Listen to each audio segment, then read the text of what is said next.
नमस्कार और स्वागत है एक बार फिर से आप सभी का हमारे चैनल पे। मेरा नाम है दीपक मौर्य और आज की इस वीडियो में हम पढ़ने वाले हैं फेडरल सिस्टम के बारे में, यानी कि संघीय व्यवस्था के बारे में।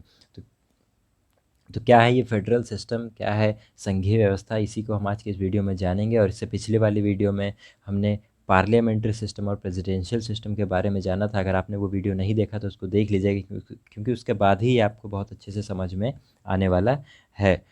तो चलिए स्टार्ट करते हैं। और सबसे पहले तो एक स्ट्रक्चर देख लेते हैं, एक एक इमेज देख लेते हैं कि हम क्या आखिर पढ़ने क्या जा रहे हैं। जब तक माइंड में वो पिक्चर क्लियर नहीं होगी तब तक वो टॉपिक कितने भी अच्छे से पढ़ लिया जाए वो क्लियर नहीं होगा। तो पहले ये समझ लेते हैं कि हम पढ़ क्या रहे हैं, उसके बाद उसको समझते हैं। तो देखिए, ये वाला जो इतना स्ट्रक्चर है ये आपने मेरी पिछली वीडियो में भी देखा होगा। अगर आपने नहीं देखा तो उसको देखिएगा। तो देखिए, डेमोक्रेटिक गवर्नमेंट जो सरकारें होती हैं, यानी कि जो लोकतांत्रिक सरकारें होती हैं, जहाँ पर जनता जो है, पब्लिक जो है, वो वोट करके अपने जो रिप्रेजेंटेटिव हैं उनको इलेक्ट करती है। तो वहाँ पर दो तरह की गवर्नमेंट्स होती हैं, एक पार्लियामेंट्री गवर्नमेंट और एक प्रेसिडेंशियल गवर्नमेंट। दो तरह से गवर्नमेंट चलाई जा सकती हैं।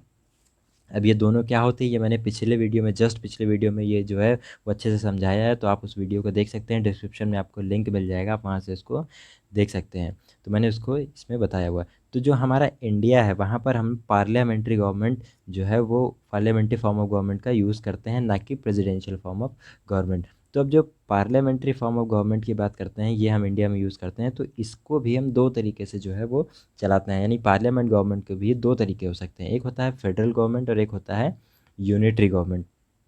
एक होता है फेडरेशल और एक यूनिटरी गवर्नमेंट। तो आज के इस वीडियो में हम फेडरल और यूनिटरी गवर्नमेंट, इन्हीं दोनों के बारे में ही अच्छे से समझेंगे।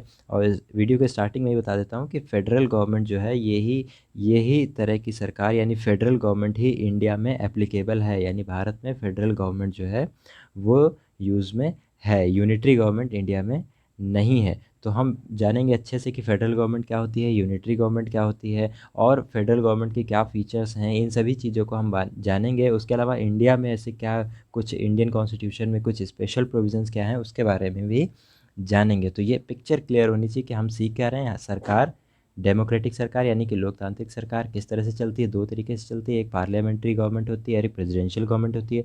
तो पार्लियामेंट्री गवर्नमेंट जो है इंडिया में है। फिर पार्लियामेंट्री गवर्नमेंट भी दो तरीके से चलती है, एक फेडरल और एक यूनिटरी। तो हमारे यहाँ फेडरल है तो हम फेडरल को भी जानेंगे। लेकिन ये भी चीज़ें एग्जिस्ट करती हैं तो इनको भी जानना ज़रूरी है, इसलिए साथ ही साथ हम इनको भी जानेंगे। तो पिछली वीडियो में मैंने पार्लियामेंट्री गवर्नमेंट और प्रेसिडेंशियल के बारे में बताया था, आज मैं फेडरल और यूनिटरी गवर्नमेंट के बारे में बताऊंगा। तो चलिए स्टार्ट करते हैं, फेडरल गवर्नमेंट के बारे में जानते हैं।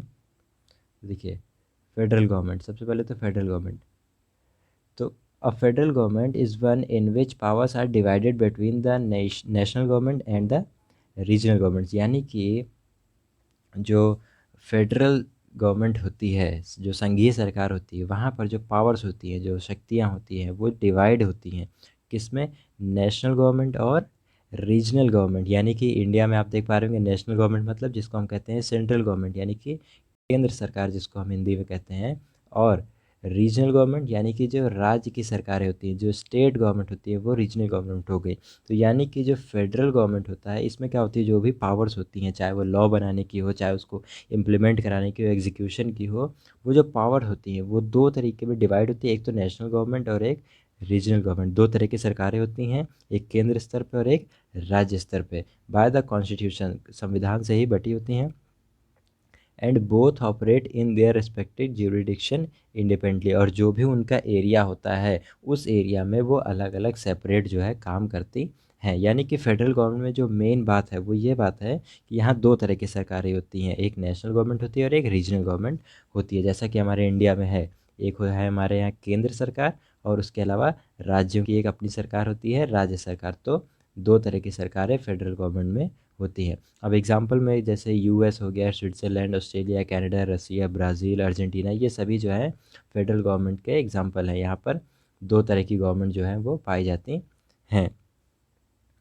उसके बाद यूनिटरी गवर्नमेंट देख लेते हैं क्या है। तो यूनिटरी गवर्नमेंट क्या होता है, in a unitary government the central government is the ultimate supreme. यानी कि जो सेंट्रल गवर्नमेंट होती है वो उसी के पास सबसे ज़्यादा पावर होती है, अल्टीमेट सुप्रीम।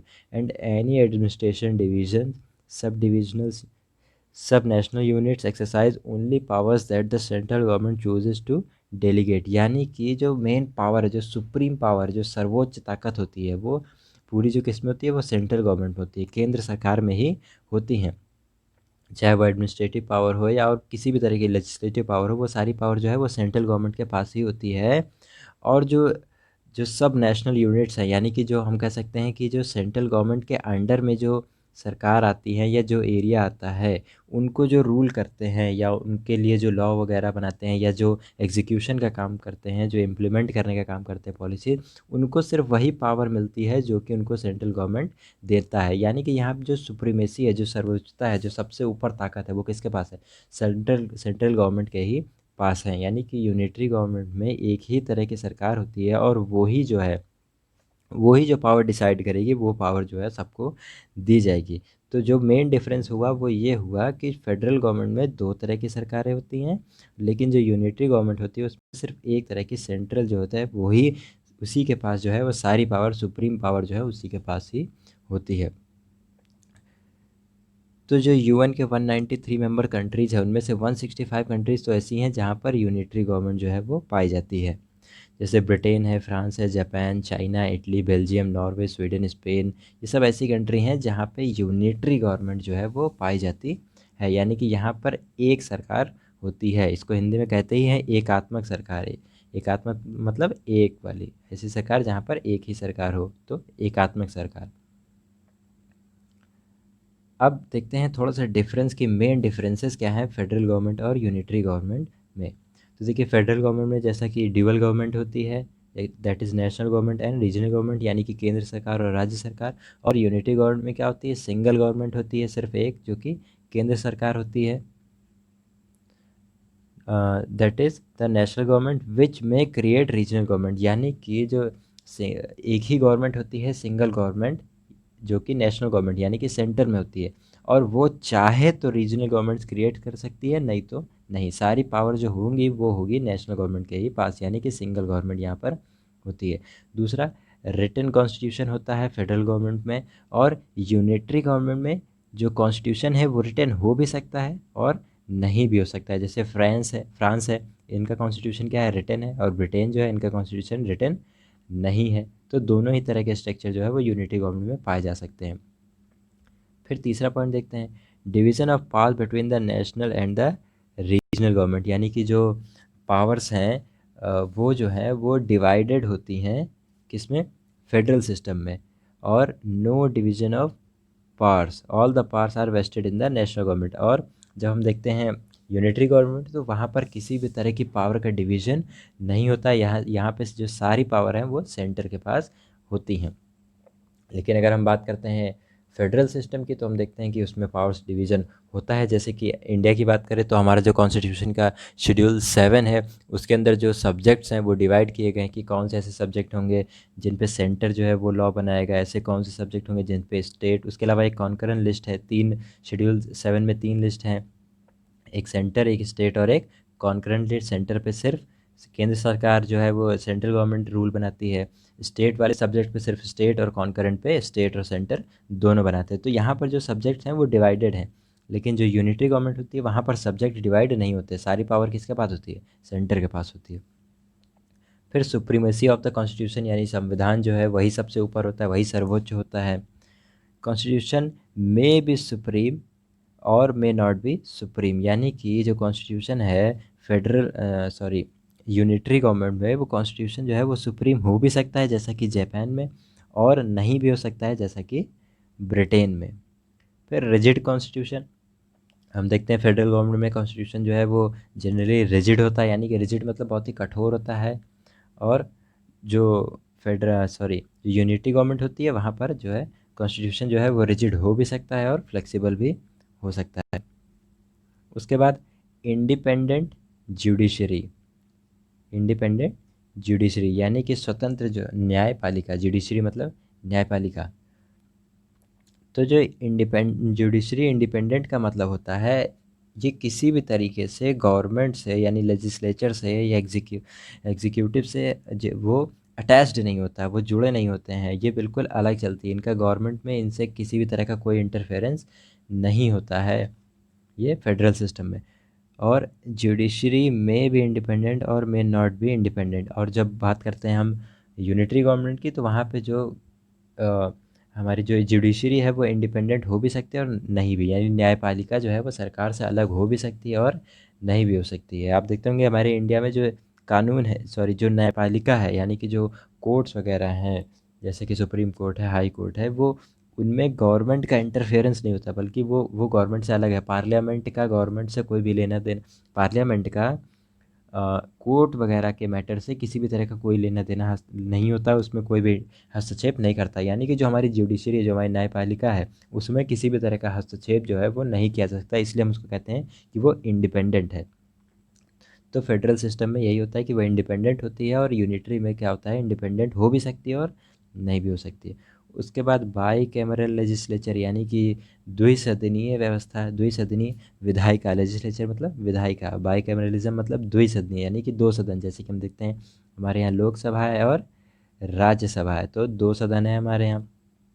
तो यानी कि फेडरल गवर्नमेंट में दो तरह के जो हैं वो सदन देखने को मिलते हैं, यानी दो हाउस देखते हैं, upper house, lower house, Lok Sabha और राज्यसभा। और जब हम बात करते हैं यूनिटरी गवर्नमेंट की, तो वहाँ पे अ, दो तरह के जो हाउस हैं वो हो भी सकते हैं और नहीं भी हो सकते हैं। जैसे कि ब्रिटेन में दो हाउस हैं और चाइना में दो हाउस नहीं है, तो दोनों तरह के जो फीचर्स हमको देखने को मिल सकते हैं। लेकिन जब आप अगर हम बात करते हैं फेडरल गवर्नमेंट में, तो वहाँ पर आपको दो सदन देखने को मिलेंगे ही मिलेंगे। उसके बाद अब देखते हैं फीचर्स ऑफ फेडरल गवर्नमेंट, यानी कि संघीय सरकार की विशेषताएं। आखिर क्या क्या विशेषताएं होती हैं फेडरल गवर्नमेंट की, यही उस सरकार की जो इंडिया में है। अब हमें फीचर्स इनके ज़्यादा ज़रूरी हैं पढ़ने, क्योंकि इंडिया में फेडरल गवर्नमेंट ही है, इसलिए हमको इसके बारे में फीचर्स और भी चीज़ें इसके बारे में पता होनी ज़रूरी है। तो इसके फीचर्स हैं ड्यूअल गवर्नमेंट, यानी कि दो सरकार होती है, जैसे कि यूनियन यानी कि जो सेंटर लेवल पर होती है, और स्टेट जो बाकी रीजनल लेवल पे होती है। उसके अलावा फिर रिटन कॉन्स्टिट्यूशन होता है, ये भी हमने देखा है। फिर division of powers between centre and state, यानी कि फेडरल गवर्नमेंट में क्या होता है, जो शक्तियाँ होती हैं वो राज्य और सरकारों में बटी होती हैं, विभाजित होती हैं। जैसा कि हमारे यहाँ शेड्यूल 7 में जो है वो स्टेट लिस्ट, सेंट्रल लिस्ट और कॉन्करेंट लिस्ट बना करके जो पावर्स है उसको बांटा गया है। तो फेडरल गवर्नमेंट में जो पावर्स हैं वो बटी होती हैं। उसके बाद सुप्रीमेसी ऑफ द कॉन्स्टिट्यूशन, यानी कि जो संविधान है वही हाईएस्ट लॉ होता है, मतलब वही सुप्रीम है, वही सर्वोच्च है, वो सबसे ऊपर माना जाता है। उसके बाद रिजिड कॉन्स्टिट्यूशन, तो जनरली फेडरल गवर्नमेंट जो होता है वहाँ पर हमको देखने को मिलता है रिजिड कॉन्स्टिट्यूशन, यानी कि एक कठोर तरह का संविधान हमें देखने को मिलता है। उसके बाद इंडिपेंडेंट जुडिशरी होती है, यानी कि जो जुडिशरी न्यायपालिका भी जैसे हमने ऊपर पढ़ा वो इंडिपेंडेंट होती है। और बाई कैमरलिज्म, यानी कि दो तरह के हाउस होते हैं, एक अपर हाउस, लोअर हाउस, यानी कि लोकसभा और राज्यसभा, या अपर हाउस को हम कहते हैं राज्यसभा और लोअर लोअर हाउस को कहते हैं लोकसभा। तो लोकसभा और राज्यसभा यानी दो तरह के सदन पाए जाते हैं, दो हाउसेज होते हैं, तो वो फेडरल सिस्टम में होता है।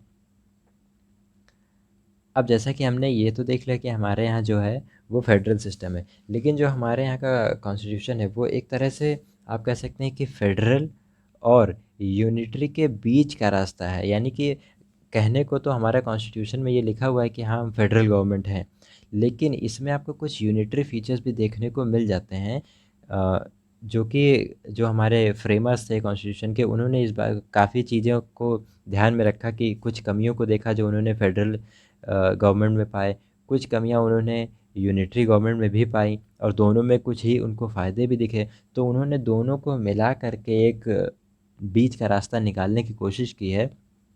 वैसे अगर बात करें तो हमारे कॉन्स्टिट्यूशन के हिसाब से हम फेडरल गवर्नमेंट ही हैं, लेकिन हमारे यहाँ कुछ ऐसे भी प्रोविजंस हैं, जो हमारे कॉन्स्टिट्यूशन के कुछ ऐसी फीचर्स हैं जो उसको थोड़ा सा यूनिटरी की ओर झुकाव देते हैं एक तरह से, मतलब उसके अंदर थोड़ा सा आपको यूनिटरी का भी फीचर्स देखने को मिलता है। तो आइए जानते हैं।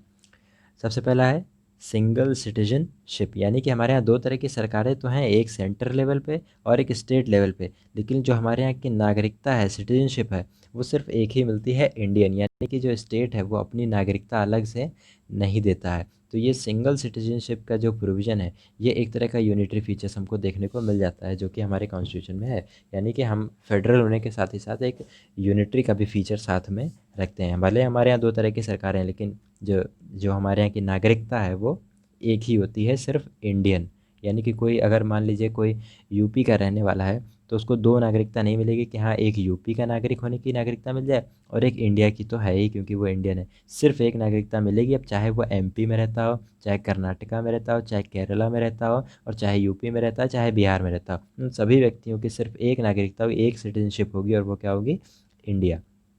तो ये एक तरह का यूनिटरी फीचर्स है जो हमें फेडरल में देखने को मिलता है। जो हमारे इंडिया में हमारी सरकार तो फेडरल है, हम तो संघीय हैं, हमारे यहाँ राज्य और केंद्र दोनों तरह की सरकारें पाई जाती हैं, लेकिन नागरिकता जो है वो हम सिर्फ एक तरह की देते हैं। तो एक यूनिटरी फीचर्स है हमारी फेडरल गवर्नमेंट का। फिर दूसरा, single constitution for both union and states, यानी कि हमारे यहाँ जो स्टेट्स हैं यानी कि यूपी बिहार जितने भी स्टेट हैं उनके लिए, और यूनियन यानी कि सेंटर के लिए, दोनों के लिए एक ही कॉन्स्टिट्यूशन का हम यूज़ करते हैं। तो यानी कि single constitution for both union and state, इसका मतलब ये भी एक तरह का यूनिटरी फीचर्स है। हमारे यहाँ स्टेट को भले ही सरकार उनकी अलग है, लेकिन उनका कोई कॉन्स्टिट्यूशन अलग नहीं हो सकता, उनको इसी कॉन्स्टिट्यूशन पे, जो एक कॉन्स्टिट्यूशन भारत का बना है उसी पे चलना होगा। तो ये भी एक यूनिटरी फीचर्स देखने को मिल जाता है। उसके अलावा स्ट्रॉन्ग सेंटर, अब सबसे इम्पोर्टेंट पॉइंट यही है, स्ट्रॉन्ग सेंटर। हमारे यहाँ दो सरकारें तो हैं, एक सेंटर और एक स्टेट, लेकिन अगर हम देखें तो सबसे जो ज़्यादा पावर्स हैं वो सेंटर को ही मिली हुई हैं। और यूनिटरी गवर्नमेंट में क्या होता है? यूनिटरी गवर्नमेंट में होता क्या है? ज़्यादा पावर, यानी कि एक ही तरह की सरकार होती है, सेंटर तो एक ही सरकार हुई तो सारी पावर उसके पास होती हुई है। लेकिन यहाँ पर दो सरकारें तो हैं, सेंटर है और स्टेट है, लेकिन जो ज़्यादा पावर हमने दे दी है वो सेंटर को दे दी है, इसलिए हम इसको कह सकते हैं कि स्ट्रॉन्ग सेंटर है। तो थोड़ा सा यूनिटी फीचर्स इसके अंदर हल्का सा उसका टच देखने को हमें मिल जाता है। अब वो कैसे? जैसे more subject in union list, तो हमें जो सब्जेक्ट हैं यूनियन लिस्ट में वो ज़्यादा देखने को मिल जाते हैं। अब जैसे अगर हम करंट टाइम की बात करें तो जो यूनियन है यानी जो सेंटर है उसके पास 100 सब्जेक्ट हैं, वो 100 सब्जेक्ट पे जो है वो लॉ बना सकता है। और जो अगर हम बात करें स्टेट्स की, तो स्टेट के पास 61 सब्जेक्ट हैं जिस पे वो लॉ बना सकता है।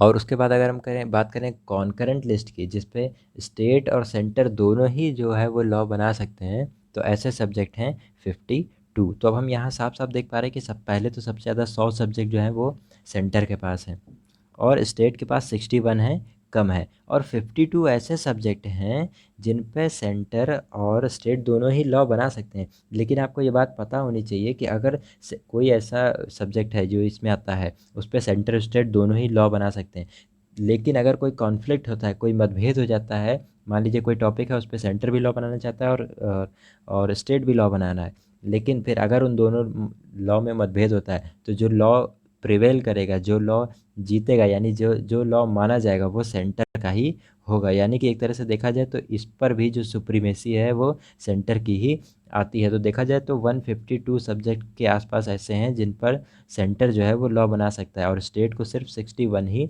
मिले हैं। तो यानी यहाँ पर जो सेंटर है वो बहुत ज़्यादा स्ट्रांग हो जाता है कि उसको उसको बहुत ज़्यादा सब्जेक्ट मिले हुए हैं, या अगर सब्जेक्ट दोनों में बटे हुए हैं तो भी सेंटर की उस पर ज़्यादा पावर है। इसलिए हम कह सकते हैं कि यहाँ स्ट्रॉन्ग सेंटर है, जो कि एक यूनिटरी फीचर हमें देखने को मिल जाता है। उसके बाद more important subjects included in union list. तो अब जैसे हमने देख लिया कि 3 लिस्ट होती है, यूनियन, सेंटर और कॉन्करेंट, लेकिन जो बहुत ज़्यादा इंपॉर्टेंट सब्जेक्ट हैं वो हमने यूनियन लिस्ट में ही डाल रखे हैं। इससे सेंटर और ज़्यादा मजबूत होता है। जैसे अगर हम बात कर लें नेशनल सिक्योरिटी की बात कर लें या बैंकिंग वगैरह की बात कर लें, तो ऐसे बहुत सारे जो इम्पॉर्टेंट सब्जेक्ट हैं बहुत सारे, उनका जो वो जो दिए गए हैं वो यूनियन लिस्ट में ही दिए गए हैं। तो ये सेंटर को और ज़्यादा पावर जो है वो देता है। फिर residuary power left with the centre. तो रेसिडुअरी पावर क्या होती है? देखिए, रेसिडुअरी पावर वो होती है कि जो भी हमारे लिस्ट में सब्जेक्ट दिए हैं, यानी कि सेंटर, स्टेट और कॉन्करेंट, इन तीनों ही लिस्ट में जो सब्जेक्ट दिए हुए हैं, अगर कोई नया सब्जेक्ट आता है जो ना इसके अंदर है, जो ना स्टेट इसके अंदर है, ना इसमें, ना ही वो सेंटर में है, ना वो स्टेट में है, ना ही वो कॉन्करेंट लिस्ट में, तो ऐसे सब्जेक्ट पे जो लॉ बनाने का जो पावर है वो जो किसके पास है? वो सेंटर के ही पास है। तो ये एक और एक्स्ट्रा पावर है जो हमने सेंट्रल गवर्नमेंट को दे रखी है। इसलिए ये भी एक तरह का यूनिटरी फीचर्स है जो हमें हमारे यहाँ देखने को मिल जाता है। उसके अलावा इमरजेंसी प्रोविजंस हैं, क्योंकि जब हमारे यहाँ इमरजेंसी लगती है हमारी कंट्री में, तो फिर जो स्टेट्स हैं उनकी पावर जो है वो सीधा कहाँ चली जाती है? जो वो सेंट्रल गवर्नमेंट के पास चली जाती है। तो ऐसे सिचुएशन में क्या होता है, सेंट्रल गवर्नमेंट ही सुप्रीम हो जाती है। यानी कि जो हमारा फेडरल सिस्टम है, जो हमारा संघीय व्यवस्था है, फेडरल सिस्टम है, वो सीधा कन्वर्ट हो जाती है किस में, यूनिटरी गवर्नमेंट में जो है वो कन्वर्ट हो जाती है जब इमरजेंसी लग जाती है। तो इसलिए हम कह सकते हैं कि यूनिटरी फीचर्स ये हमें देखने को मिल जाता है।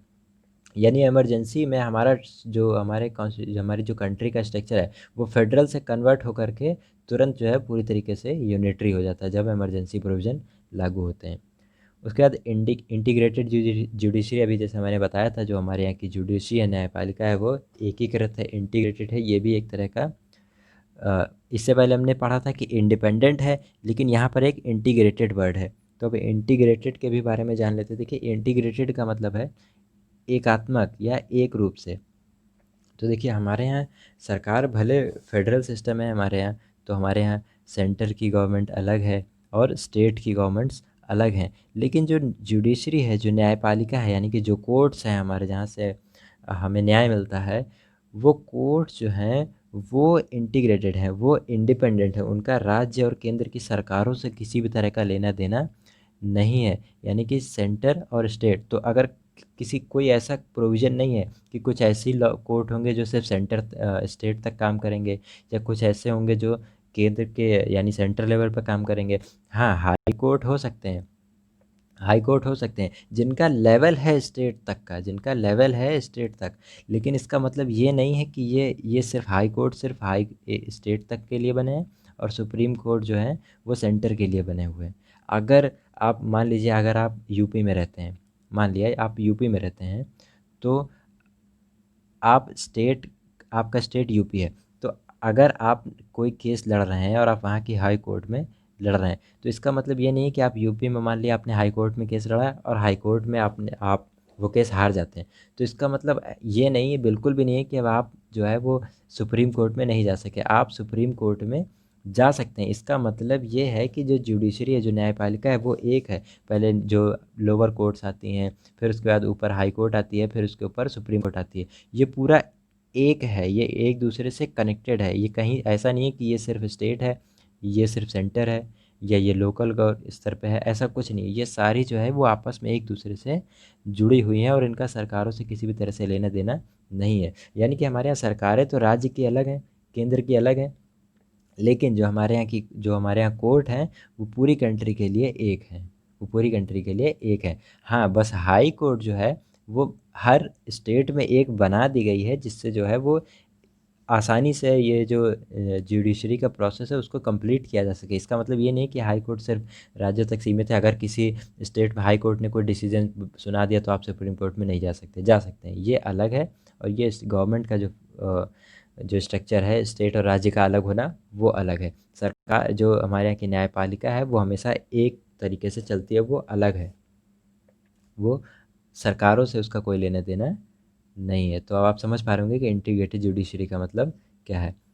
फिर उसके बाद appointment of governors bye centre, यानी कि हम देखते हैं कि हमारे यहाँ के जो हर स्टेट है, सभी स्टेट में जो है वो गवर्नर अपॉइंट किए जाते हैं। तो जो गवर्नर है उनको अपॉइंट कौन करता है, सेंटर अपॉइंट करता है, यानी केंद्र सरकार अपॉइंट करती है। तो ये एक तरह का आप देख सकते हैं कि जो स्टेट्स हैं उनके अंदर एक तरह का इंटरफेरेंस होता है गवर्नर जो अपॉइंट करके, क्योंकि गवर्नर को अपॉइंट कौन कर रहा है, सेंटर कर रहा है। तो अगर सेंटर की जो गवर्नमेंट है वो स्टेट की गवर्नमेंट के अंदर कोई गवर्नर अपॉइंट कर रही है, इसका मतलब वो उसमें इंटरफेयर कर रही है। यानी कि यहाँ पर सेंटर को जो है वो थोड़ी सी एक्स्ट्रा पावर मिल जाती है। इसलिए हम कहते हैं ये एक तरह का यूनिटरी फीचर्स हमें देखने को मिल जाता है हमारी फेडरल गवर्नमेंट में।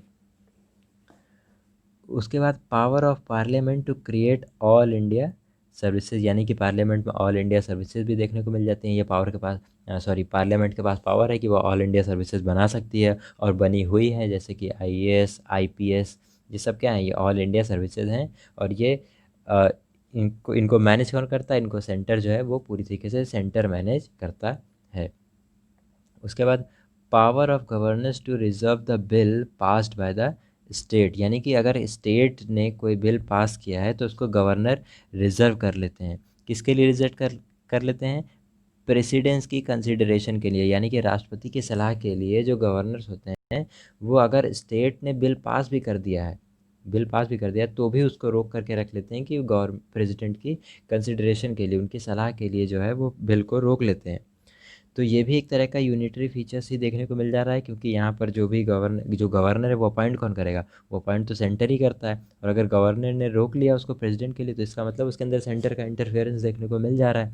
यानी कि सरकारें स्टेट लेवल पे हैं तो, लेकिन वो पूरी उतनी इंडिपेंडेंट नहीं हो पा रही हैं जो जितनी कि सेंटर होती है। बल्कि सेंटर के पास हम ज़्यादा पावर देख रहे हैं, और सेंटर जो है वो बार बार स्टेट के काम में इंटरफेयर कर सकता है, लेकिन स्टेट सेंटर के काम में इंटरफेयर नहीं कर सकता। यानी कि सेंटर को थोड़ी सी ज़्यादा पावर दी गई है, हमारे यहाँ केंद्र सरकारों को जो थोड़ी ज़्यादा पावर दी गई है। तो इसलिए जो हमारे यहाँ फेडरल सिस्टम तो है, स्टेट गवर्नमेंट अलग है, सेंट्रल गवर्नमेंट अलग तो है, लेकिन पावरफुल कौन हो जाता है, सेंटर हो जाता है। यानी कि जो हमारी फेडरल गवर्नमेंट है उसके अंदर हमको यूनिटरी फीचर्स भी देखने को मिल जाता है। तो बस आज का वीडियो यहीं पे एंड करते हैं। आशा करता हूँ जो मैंने आपको वीडियो में बताया वो सारी चीज़ें आपको समझ में आई होंगी। अगर फिर भी आपको किसी तरह का डाउट है तो आप कमेंट सेक्शन में मुझसे पूछ सकते हैं।